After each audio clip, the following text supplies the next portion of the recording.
Bulldozer কর্মসূচিতে বিভিন্ন জেলায় গুড়িয়ে দেওয়া হয়েছে কয়েকজন সাবেক মন্ত্রী এমপির বাড়ি। ধ্বংসস্তূপ থেকে রড খুলে নিচ্ছে স্থানীয়রা। ঘন কুয়াশায় গোপালগঞ্জে 4টি পরিবহনের সংঘর্ষ। ঝিনাইদহে চলন্ত বাসে আগুন, 1.5 ঘন্টা বন্ধ থাকার পর ঢাকা খুলনা মহাসড়কে যান চলাচল শুরু। ঢাকা ও চট্টগ্রাম বিভাগের প্রাথমিক বিদ্যালয়ে সহকারী শিক্ষক পদে 6,500-এর বেশি নিয়োগ বাতিল। রায়ের পক্ষে বিপক্ষে হাইকোর্টে হট্টগোল।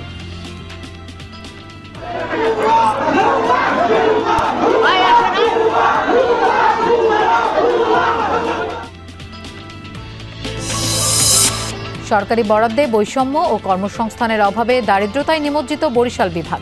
পরিস্থিতি উত্তরণে প্রয়োজন সমন্বিত পৃষ্ঠপোষকতা। বিভিন্ন প্রাকৃতিক দুর্যোগ বরিশাল বিভাগে হানা দিয়েছে। এই সমস্ত কারণেও মানুষজন দারিদ্র্য সীমার নিচে চলে যেতে পারে। এখানে শিল্পের বিকাশ হয়নি, প্রচুর পরিমাণে বিনিয়োগ, সরকারি বেসরকারি বিনিয়োগ, সেগুলো বরিশাল বিভাগে হয়নি। লিবিয়া উপকূলে নৌকাডুবিতে 3 বাংলাদেশি মৃত্যুর খবরে স্বজনদের আহাজারি। সন্তানদের ভবিষ্যৎ নিয়ে দুশ্চিন্তা। দালালদের কঠোর সাজা নিশ্চিতের দাবি। মূল্য কমানোর দাবিতে ভারত ভুটান থেকে পাথর আমদানি বন্ধ। লালমনিরহাটের বুড়িমারির কার্যক্রমে অচলাবস্থা। লোকসানে ব্যবসায়ীরা। একটু বেশ কম হলে তারা রেট বাড়ায় দেয়। এই কারণে আমরা আপাতত আমাদের না পোষানোর কারণে আমরা আমদানি বন্ধ রাখছি। ব্যবসা করে এবং অবস্থা খালি ধুলাবালুই খাচ্ছি, আসলে পয়সা যে কি জিনিস এটা পাচ্ছি না। আমরা প্রায় 60% ব্যবসায়ী আমরা ব্যাংকের কাছে ডিফল্টার হয়ে আছে।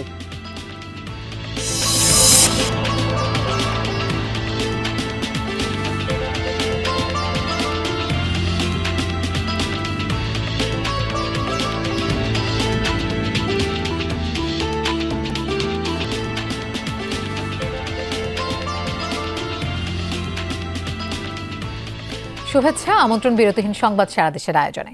আপনাদের সঙ্গে থাকছি আমি মৌসুমী আহমেদ লোপা। এতক্ষণ শিরোনাম দেখছিলেন। বিভিন্ন স্থানে অব্যাহত ছাত্র জনতার বুলডোজার কর্মসূচি। দিনেও আওয়ামী লীগের পলাতক নেতাদের বাসভবন ভাঙচুর ও অগ্নিসংযোগ করা হয়েছে। গুড়িয়ে দেওয়া হয়েছে দলটির কার্যালয়ে, ভাঙা হয়েছে শেখ মুজিবুর রহমানের মুরাল। ভেঙে ফেলা স্থাপনা রড সহ বিভিন্ন মালামাল দোকানে বিক্রিও করতে দেখা গেছে।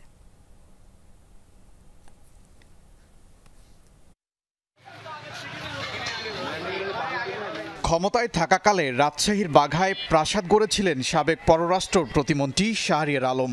বৃহস্পতিবার দুপুরে সেখানে হামলা ও ভাঙচুর চালায় ছাত্র জনতা, দেয়া হয় আগুন। নোয়াখালীর কোম্পানিগঞ্জের এই বাড়িটি ওবায়দুল কাদেরের, থাকতেন ভাই কাদের মির্জাও। বিক্ষুব্ধ জনতা ভাঙচুরের পর আগুন ধরিয়ে দেয় সেখানে। ভাঙচুর করা হয় আরেক ভাই সাদাত হোসেনের বাড়িও। ঝালকাঠিতে গুড়িয়ে দেওয়া হয়েছে আমির হোসেন আমুর বাড়ি ও স্ত্রীর নামে প্রতিষ্ঠিত হাসপাতালের নাম ফলক ও সীমানা প্রাচীর। পরে বিভিন্ন মালামাল নিয়ে যেতে দেখা যায় স্থানীয়দের। খুলনায় শেখ বাড়ি গুড়িয়ে দেওয়ার পর রড, ইট সহ বিভিন্ন সামগ্রী খুলে নেন স্থানীয়রা। এরপর ভাঙাড়ির দোকানগুলোতে তা বিক্রি করতে দেখা গেছে। নাটোর 2 আসনের সাবেক সংসদ সদস্য শফিকুল ইসলাম শিমুলের বাড়িতেও চলে বুলডোজার কর্মসূচি। ভাঙচুরের পর অগ্নিসংযোগ করে ছাত্র জনতা। বুলডোজার দিয়ে ভাঙা হয়েছে নাটোর জেলা আওয়ামী লীগের কার্যালয়। মাদারীপুরের পুরান বাজার এলাকায় ভাঙচুর করা হয়েছে জেলা আওয়ামী লীগের কার্যালয়। নারায়ণগঞ্জে শেখ মুজিবুর রহমানের 3টি মুরাল ও কর্নার ভাঙচুর করেছে বিক্ষুব্ধ ছাত্র জনতা। এছাড়া বরিশাল, ভোলা, সাতক্ষীরা সহ কয়েক জেলায় বুলডোজার কর্মসূচি পালন করেছে ছাত্র জনতা। আওয়ামী লীগ নেতাকর্মীদের বাসভবন, দলীয় কার্যালয় সহ শেখ মুজিবুর রহমানের প্রতিকৃতি ভাঙচুর, অগ্নিসংযোগ করা হয়। ওবায়দুর রহমান, যমুনা নিউজ। দর্শক, এই ব্যাপারে আমরা আরো জানবো আমাদের সহকর্মীদের কাছ থেকে। শুরুতেই যাচ্ছি খুলনাতে, সেখানে আছেন আমাদের সহকর্মী প্রবীর বিশ্বাস। প্রবীর, ধ্বংসস্তূপের আশপাশে মানুষজন এখনো আছে কিনা, কি অবস্থা দেখছেন সেখানে? ব্যাপক মানুষজন আছে লোপা, এবং যে ধ্বংসস্তূপ থেকে সম্পদ আহরণের চেষ্টা মানুষের, সেটি কিন্তু অব্যাহত রয়েছে। প্রথম যদি আমরা একটু পিছনের দিকটা দেখাই, যে উৎসুক জনতা যারা দেখতে আসছে, কেউ ছবি তুলছে, কেউ আবার তার মোবাইলের মাধ্যমে নিজস্ব প্রযুক্তিতে লাইভ দিচ্ছে। এটি দেখতে পাচ্ছেন, এমন লোকের সংখ্যা কিন্তু কম নয়, এবং যারা এই রাস্তা দিয়ে যাচ্ছে সবাই এক পলক দাঁড়িয়ে দেখার চেষ্টা করছে আসলে এই বাড়িতে কি হচ্ছে। এইবার আমরা যেখানে ধ্বংস স্তূপের মধ্য থেকে সম্পদ আহরণ করা হচ্ছে, যদি সেই দৃশ্যটা একটু দেখাই, যে এই জায়গাতে কিন্তু অনেক কিছু ছিল, অর্থাৎ রড, সিমেন্ট, ইট, পাথর, অনেক জিনিস ছিল। এটা কিন্তু পরিষ্কার হয়ে গেছে। আমরা যে জায়গাটা আগের সংবাদগুলোতে দেখিয়েছি সকালে দুপুরে, সেটি কিন্তু আর নেই। অর্থাৎ আস্তে আস্তে মানুষ ভিতরের দিকে ঢুকে যাচ্ছে। অর্থাৎ এই যে ছাদটি ছিল, যে ছাদটি গতকাল বুলডোজারে ভেঙে পড়েছিল, সেই ছাদ থেকে কিন্তু এখন দেখতে পাচ্ছেন যে সজোরে আঘাত করে সেখান থেকে রড বের করার চেষ্টা করা হচ্ছে।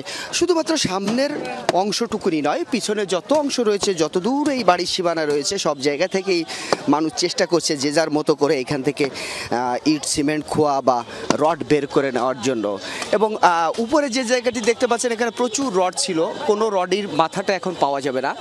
হ্যাকসো, ব্লেড সহ বিভিন্ন জিনিস দিয়ে সেটি কিন্তু কেটে নেওয়া হয়েছে। এবং যারা এখানে সংগ্রহ করছে, এটি তাদের সঙ্গে আমাদের বারবার কথা হয়েছে, তারা বলেছে যে মানুষকে ঠকিয়ে যে সম্পদ গড়া হয়েছিল, মানুষ সেই সম্পদ আবার নিয়ে যাচ্ছে। কারণ এখানে যা কিছু হয়েছিল সবই মানুষকে বঞ্চিত করে এই শেখ বাড়ি নামে খ্যাত খুলনার যে শেরেবাংলা রোডটি রয়েছে, সেই শেরেবাংলা রোডের ময়লাপোতা সংলগ্ন, এখানে মূলত শেখ হাসিনার চাচাতো ভাই শেখ হেলাল, শেখ জুয়েল, শেখ রুবেল, শেখ সোহেল এবং শেখ বাবু এই বাড়িতে অবস্থান করত, এবং এইখান থেকে দক্ষিণ পশ্চিম অঞ্চলের রাজনীতিতে তারা হস্তক্ষেপ করত। মানুষ বলেছে শুধুমাত্র রাজনীতি নয়, যত ধরনের ভাগ বাটোয়ারা। প্রবীর, আপনাকে ধন্যবাদ আমাদের সাথে যোগ দেওয়ার জন্য। আমরা এবার একটু রাজশাহীতে যেতে চাই, সেখানকার খবর জানবো। তারেক মাহমুদকে আমরা দেখতে পাচ্ছি। তারেক, বিশ্ববিদ্যালয়ে তো বিক্ষোভ কর্মসূচি দেওয়া হয়েছিল, কি অবস্থা সেখানে, কি চলছে? লোপা, রাজশাহী বিশ্ববিদ্যালয়ে বিক্ষোভ কর্মসূচি সেটি দুপুরে শেষ হয়েছে, এবং সেখান থেকে এখন পর্যন্ত আমি রয়েছি রাজশাহী কলেজে, এবং রাজশাহী কলেজে দুপুরে ঠিক রাজশাহীর সবথেকে বড় কিন্তু এই বঙ্গবন্ধুর যে মুরালটি ছিল এটি, এর পরে কিন্তু রাজশাহী সিএনবি এলাকায় আরেকটি মুরাল করা হয় এর থেকে বড়।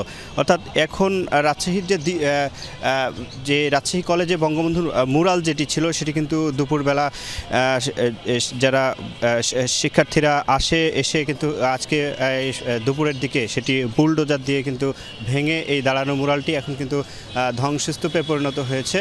এবং আরেকটি বিষয় বলে রাখি যে শিক্ষা প্রতিষ্ঠানগুলোতে শেখ পরিবারের নাম ফলক উচ্ছেদ এবং ক্ষোভের আগুনে কিন্তু সাবেক যে প্রতিমন্ত্রীর বাড়ি শাহরিয়ার আলম, তার বাড়িতে কিন্তু আগুন দিয়েছে বিক্ষুব্ধ জনতা দুপুরবেলা, সে কিন্তু আমি যতটুকু জানতে পেরেছি। এবং এখন পর্যন্ত সেখানে কিন্তু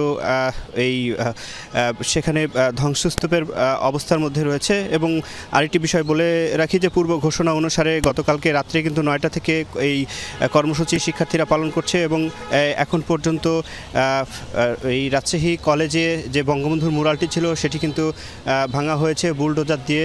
এছাড়াও রাজশাহী বিশ্ববিদ্যালয়ের যে বঙ্গবন্ধু শেখ মুজিবুর রহমান হল ছিল, সেই হলে নাম ফলক এবং সেগুলো ভেঙে কিন্তু রাজশাহী বিশ্ববিদ্যালয়ের যে বঙ্গবন্ধু হলের সেখানে বিজয় 71, এছাড়াও শহীদ কামরুজ্জামান যেটি এই নবনির্মিত যেটি ভবন ছিল সেই ভবনের নাম ফলক মুছে কিন্তু সেখানে, এবং এই বঙ্গমাতা ফজিলাতুন্নেসা হল যেটি নামকরণ ছিল সেই নামকরণটিও কিন্তু সেখানে নাম ফলক মুছে ফেলা হয়েছে। এবং রাজশাহীর যে বিশ্ববিদ্যালয় এলাকায় শেখ রাসেল স্কুল যেটি ছিল সেখানে নাম ফলক কিন্তু মুছে ফেলা হয়েছে। এবং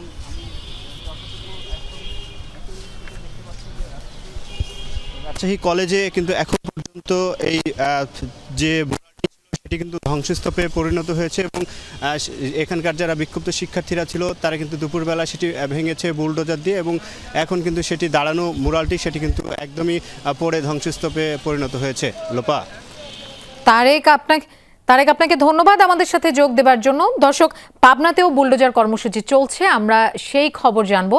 আমাদের সাথে যোগ দিচ্ছেন সহকর্মী কলিট তালুকদার। কলিট, আওয়ামী লীগের কোন কোন নেতাদের বাড়িঘর ভাঙচুর চলছে এই মুহূর্তে? এই মুহূর্তে আমি রয়েছি আসলে বৈষম্যবিরোধী ছাত্র আন্দোলনের গানটা বন্ধ করতে কোন উপজেলা আওয়ামী লীগের সাংগঠনিক সম্পাদক আবু সাইদের বাড়িতে হামলা করার ছবি দেখায় এবং আবু সাইদ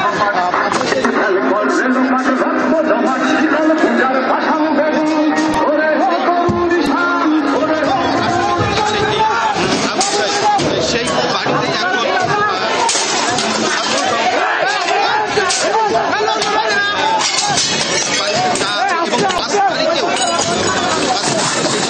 এখন সরকার একজন এই বাড়িতে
দর্শক, পাবনা থেকে কলির তালুকদার আমাদের সাথে যোগ দিয়েছিলেন। আমরা তার কথাগুলো দুঃখিত পরিষ্কার শুনতে পারিনি, কিন্তু আমরা দেখতে পাচ্ছিলাম সেখানে নেতাকর্মীদের বাড়িঘর ভাঙচুর চালানো হচ্ছে। গোপালগঞ্জে 4টি যানবাহনের সংঘর্ষ হয়েছে, এতে নিহত হয়েছেন একজন, আহত অর্ধশত যাত্রী। দুমড়ে মুচড়ে গেছে গাড়িগুলো। ঝিনাইদহে চলন্ত বাসে আগুন ধরে যায়, অল্পের জন্য প্রাণে রক্ষা পেয়েছেন যাত্রীরা। নওগাঁয় সড়ক দুর্ঘটনায় প্রাণ হারিয়েছেন একজন। ভোরের আকাশে তখনও সূর্যের দেখা মেলেনি। ঘন কুয়াশায় আচ্ছন্ন ঢাকা খুলনা মহাসড়কে দুর্ঘটনার শিকার 4টি গাড়ি। প্রত্যক্ষদর্শীরা জানায়, ঢাকা থেকে পণ্যবাহী কাভার্ড ভ্যান গোপালগঞ্জ যাচ্ছিল। পথে ঘোষগাতি বাসস্ট্যান্ড এলাকায় যাত্রীবাহী টুঙ্গিপাড়া এক্সপ্রেসের সাথে মুখোমুখি সংঘর্ষ হয়। এ সময় পেছনে থাকা 2টি ট্রাক বিধ্বস্ত পরিবহনগুলোকে সজোরে ধাক্কা দেয়। দুর্ঘটনায় প্রাণ হারিয়েছেন কাভার্ড ভ্যান চালক, আহত অন্তত 20 জন। অনেক কুয়াশা, মানে এই হিন্দু টুক দেখা যায় না, এত কুয়াশা।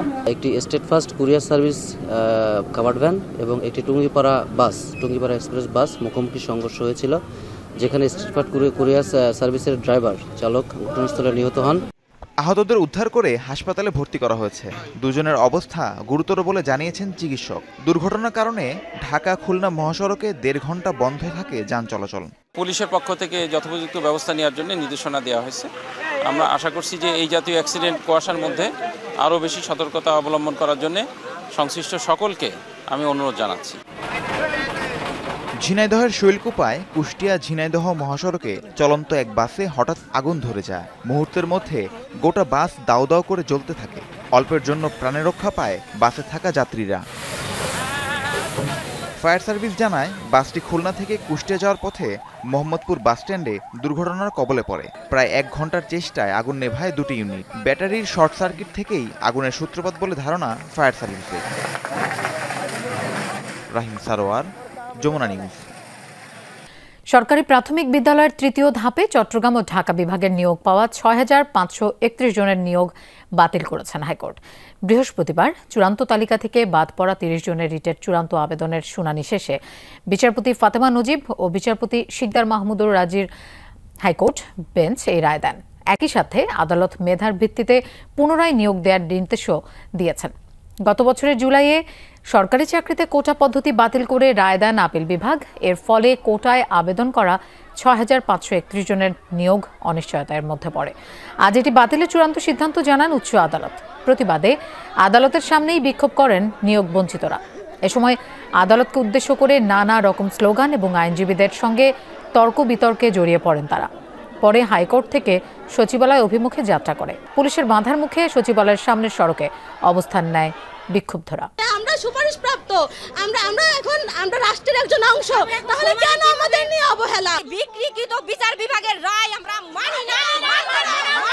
কয়েকদিন আগে কারিগরি শিক্ষা বোর্ডের একটা নিয়োগ আপনারা সবাই জানেন স্টে অর্ডার দিছে, একদিনের নোটিশে স্টে অর্ডার কিভাবে খারিজ? এই রেজাল্টটা সম্পূর্ণ মেধার বিপরীতে ৬৫৩১ জনকে নিয়োগ দেওয়া হয়।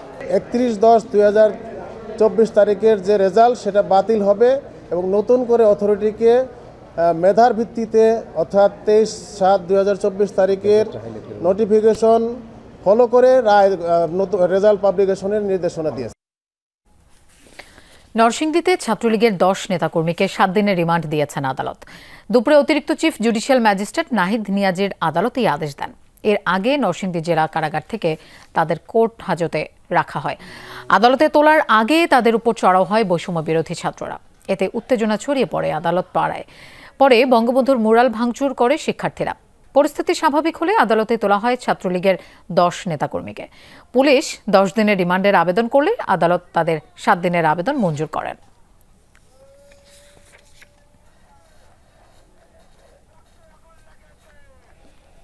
2016 থেকে 2022 দীর্ঘ 6 বছরে সামগ্রিকভাবে দেশের দারিদ্র্যের হার হ্রাস পেলেও বৃদ্ধি পেয়েছে বরিশাল বিভাগে দরিদ্র মানুষের সংখ্যা। সম্প্রতি দেশের দরিদ্রতার এমন চিত্র প্রকাশ করেছে বাংলাদেশ পরিসংখ্যান ব্যুরো BBS। অর্থনীতিবিদরা বলছেন, রাষ্ট্রীয় বরাদ্দে আঞ্চলিক বৈষম্য, জলবায়ু পরিবর্তনের প্রভাব, কর্মসংস্থানের অভাব সব মিলিয়ে দারিদ্রতায় নিমজ্জিত বরিশাল বিভাগের মানুষ। এই পরিস্থিতি থেকে উত্তরণে সরকারের সমন্বিত পৃষ্ঠপোষকতার উপর জোর দিয়েছেন বিশ্লেষকরা। ভোররাতে রাস্তার পাশে দাঁড়ানো এই মানুষগুলোর জমায়েত শ্রম বিক্রির জন্য। দিনভর কাজ শেষে তাদের আয় 300 থেকে সর্বোচ্চ 500 টাকা। তবে প্রতিদিন ভাগ্যে জোটে না কাজ। বরিশাল বিভাগে শ্রম বিক্রির এটি প্রতিদিনের চিত্র। মনে করেন 1 সপ্তাহ কাজ হয়, আবার 10 দিন হয় না। তা দিয়ে কোনো রকম টান্নে মান্যা সংসার চালা বড় দায়। গড়ে মনে করেন 5,000-6,000 এর ইনকাম হয়, এর বেশি করতে পারিনি।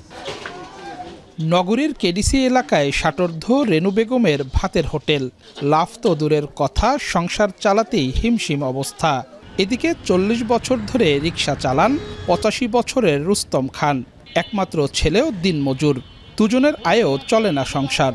শুধু রেনু বেগম বা রুস্তম খানই নয়, এমনই দুরবস্থা জেলার শত শত মানুষের। এখন তো ঢাকা 1000 টাকা আয় করতে পারিনি, এত দারুদ্দের করা লাগে, কিস্তি লওয়া লাগে।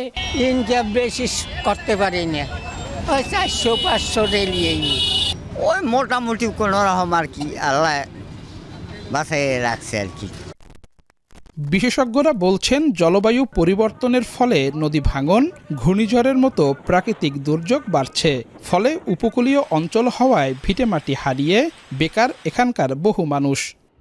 নদী ভাঙনের কারণে এখানে প্রতি বছরই নতুন করে মানুষ দরিদ্র সীমার নিচে চলে যায়। বিভিন্ন প্রাকৃতিক দুর্যোগ বরিশাল বিভাগে হানা দিয়েছে।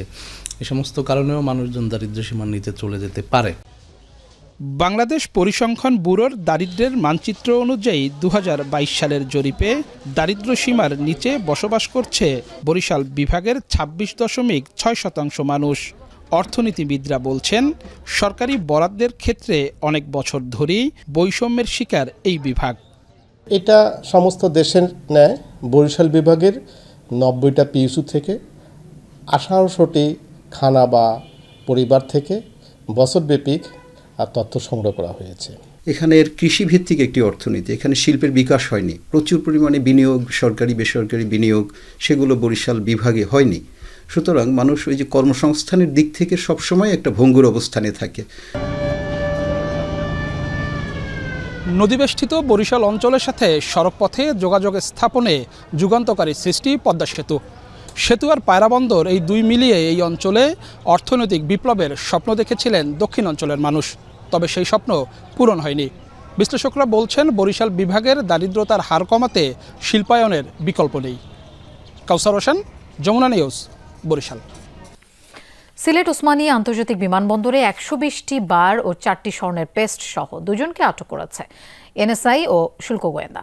সকালে দুবাইয়ের শারজা এয়ারপোর্ট থেকে আসা বাংলাদেশ বিমানের ফ্লাইট BG 252 থেকে এসব স্বর্ণের বার উদ্ধার করা হয়। বিমানবন্দর কর্তৃপক্ষ জানায়, গোপন তথ্যের ভিত্তিতে এয়ারপোর্টে নজরদারি বৃদ্ধি করে গোয়েন্দা সদস্যরা। পরে দুজন যাত্রীর সাথে থাকা লাগেজ তল্লাশি করে বিমানবন্দর এনএসআই ও শুল্ক গোয়েন্দা এ সময় 120টি স্বর্ণের বার ও 4টি স্বর্ণের পেস্ট উদ্ধার করা হয়, যার মোট ওজন প্রায় 17.5 কেজি। আনুমানিক বাজার মূল্য প্রায় 21 কোটি টাকা।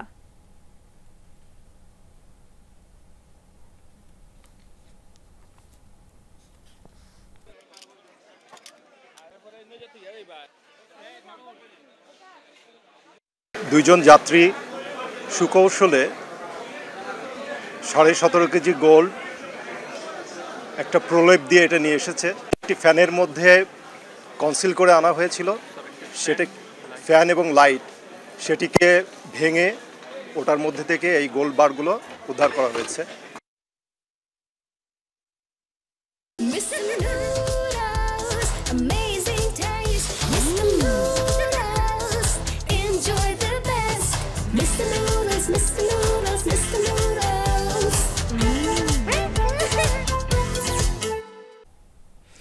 অবৈধভাবে ইউরোপ যাওয়ার পথে লিবিয়া উপকূলে নৌকাডুবিতে নিহত 20 জনের মধ্যে 3 জনের বাড়ি গোপালগঞ্জের মুকসুদপুরে। স্বজনরা জানান, মরদেহের ছবি দেখে পরিচয় শনাক্ত করা হয়েছে। মৃত্যুর খবরে পরিবারে কান্নার রোল পড়ে যায়। বিদেশ থেকে দালালদের হাতে মোটা অঙ্কের টাকা তুলে দেয় পরিবারগুলো। ভাগ্য ফেরানোর আশায় গেল নভেম্বরে দালালের মাধ্যমে ইউরোপ যেতে বাড়ি ছাড়েন গোপালগঞ্জের মুকসুদপুরের সাত্তার খন্দকার। লিবিয়া উপকূলে নৌকাডুবিতে তার মৃত্যুর খবরে স্বজনদের আহাজারি। পরিবার জানায়, সাত্তারকে বিদেশ পাঠাতে বাড়ি বন্ধক ও ঋণ করে দালালের হাতে প্রথমে তুলে দেয়া হয় 12.5 লাখ টাকা। পরে লিবিয়া নিয়ে তাকে জিম্মি করে দফায় দফায় আরও 13.5 লাখ টাকা আদায় করে দালাল চক্র। 3 সন্তানের ভবিষ্যৎ নিয়ে দুশ্চিন্তায় সাত্তারের স্ত্রী। স্বজন হারানোর বেদনায় কাতর পুরো পরিবার। ছবিটা দিচ্ছে, তখন আমি আমার যখন টাইনে টেনে দেখা যায়, দেখি তোর ভাই এখানে আছে নাকি। তখন আমি দেখতে দেখতে দেখতে দেখতে অনেকগুলো ক্লিপ দেখালে একটা ক্লিপে দেখি আমার ভাই আছে। স্বামীর আটকে রেখে গোপনে গোপনে ফোন দিয়া টাকা দিবা নাই বাইরে হেলাবো। স্বামীর তোলা সন্তান মোহের দিক চাইয়া সুদি কইরা টাকা এনে দেয়। বাচ্চাগুলো নিয়ে কি করবো? বাচ্চাগুলো নিয়ে কোথায় দাঁড়াবো? একই এলাকার আশিক ও রফিকুল শেখের পরিবারও তাদের ইউরোপ পাঠাতে দালালের হাতে তুলে দেয় মোটা অঙ্কের টাকা। সাত্তারের মতো আশিক ও রফিকুলেরও একই পরিণতি হয়েছে বলে জেনেছে পরিবার। মরদেহ দেশে ফিরিয়ে আনার আকুতি তাদের। মোবাইল টোবাইল 2-3 দিন আগে নিয়ে গেছে, আর কথা বলতে পারবো না। আমাকে নিয়ে যাইতেছে, তোমরা দালালের সাথে যোগাযোগ করো, আমরা কোথায় যাইতেছি কি করতেছি খবর নেও। আমরা যদি এরকম জানতাম তাহলে তার আমার ভাই পাঠাইতাম না। এনারা আপনার কাছে যেটাই যাতে লাশটাকে ফেরত আনা যায়। 10 দিন পর্যন্ত আমি অসুস্থ, আমার ভাই আল্লাহ দোকান করছে, কয় নাই ভাই দোকান আছে, কয় নাই ভাই দোকান আছে, কত কষ্ট করছে রে। দালালদের আইনের আওতায় এনে কঠোর সাজা নিশ্চিতের দাবি এলাকাবাসী ও স্বজনদের। দালালরা ফুসলাই ফাসকে আমাদের এই ইউনিয়নের লোক, এই ফুসলাই ফাসলাই মনে করেন কথাবার্তা কইয়ে তাদের আশ্বাস দিয়ে মিথ্যা আশ্বাস দিয়ে তারা নিয়ে আজকে এই ঘটনা ঘটাইছে। দালালের বিচার এটা সরকারে করব, আর এক চলার মতো কি কাদা এটাই আমি আবেদন করতেছি সরকারের কাছে। দালাল চক্রের বিরুদ্ধে ব্যবস্থা নেওয়ার আশ্বাস উপজেলা নির্বাহী কর্মকর্তার। এটা হচ্ছে সত্যতা পেয়েছি আমরা, লিখিতভাবে প্রতিবেদন পেয়েছি ইউনিয়ন পরিষদ থেকে। দালালদের দমন করার নিয়ম সবসময়ই, নতুন করে কিছু না, তবে এই ঘটনার কারণে হয়তো আইটা আমরা জোর দিয়ে চেষ্টা করব। সম্প্রতি লিবিয়া উপকূল থেকে উদ্ধার করা হয় 20 অভিবাসন প্রত্যাশীর মরদেহ। রেড ক্রিসেন্ট বলছে মরদেহগুলো বাংলাদেশিদের হওয়ার সংখ্যাই বেশি। জাহিদ হাসান, যমুনা নিউজ। গাজীপুরের কালিয়াকৈরে খালেদা জিয়ার রোগ মুক্তি কামনায় মিলাদ ও দোয়া মাহফিল অনুষ্ঠিত হয়েছে। কালিয়াকৈরের চা বাগান কাজী সাইয়েদুল আলম উচ্চ বিদ্যালয় মাঠে এই কর্মসূচির আয়োজন করা হয়। প্রধান অতিথি ছিলেন বিএনপির কেন্দ্রীয় নির্বাহী কমিটির সদস্য ও ঢাকা বিভাগীয় সাংগঠনিক সম্পাদক কাজী সাইয়েদুল আলম বাবুল। অনুষ্ঠানে বিএনপি চেয়ারপারসনের দ্রুত সুস্থতা কামনায় দোয়া মোনাজাত করা হয়। পরে শীতার্তদের মধ্যে শীতবস্ত্র বিতরণ করেন প্রধান অতিথি। এ সময় দলীয় নেতাকর্মীরা উপস্থিত ছিলেন। এদিকে খালেদা জিয়ার সুস্থতা কামনায় হবিগঞ্জে অসহায় এবং দুস্থদের মাঝে কম্বল বিতরণ করেছে জেলা বিএনপি। পৌরসভা মাঠে 5 শতাধিক নারী পুরুষের মাঝে এসব কম্বল বিতরণ করা হয়। বক্তারা বলেন, দেশের মানুষের মুক্তির জন্য আজীবন সংগ্রাম করেছে বিএনপি। সেই সংগ্রামের মধ্য দিয়ে দেশে নতুন করে গণতন্ত্র পুনরুদ্ধার হয়েছে। অনুষ্ঠানে প্রধান অতিথি ছিলেন বিএনপির কেন্দ্রীয় নির্বাহী কমিটির সাংগঠনিক সম্পাদক আলহাজ জিকে গৌস।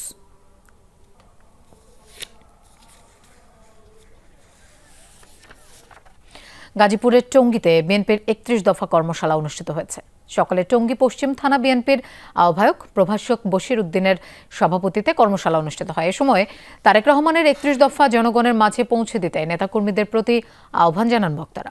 কর্মশালায় গাজীপুর মহানগর বিএনপির সাবেক যুগ্ম আহ্বায়ক মাহবুবুল আলম শুক্কুর সহ সহযোগী সংগঠনের নেতাকর্মীরা উপস্থিত ছিলেন।